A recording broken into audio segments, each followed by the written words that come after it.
Hey everyone, welcome to today's video where I'll walk you through adding League of Legends to your Steam library. So let's get started without wasting any more time. First off, fire up your Steam client. Next, head over to your library and locate the Add a Game button. Now select Add a non-Steam game from the menu that pops up.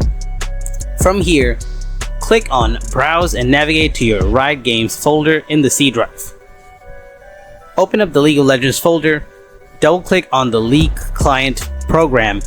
After that, simply click on Add Selected Programs and League of Legends will now be part of your Steam library. To customize, right-click and choose Set Custom Background and then choose the image you want. If you'd like to change the name, click on the little settings icon, then select Properties, type in League of Legends here and close the tab. And there you have it. That's how you easily add League of Legends to your Steam library. If you found this video helpful, then give it a thumbs up. For more League of Legends tips and tricks, don't forget to subscribe, and thanks for watching.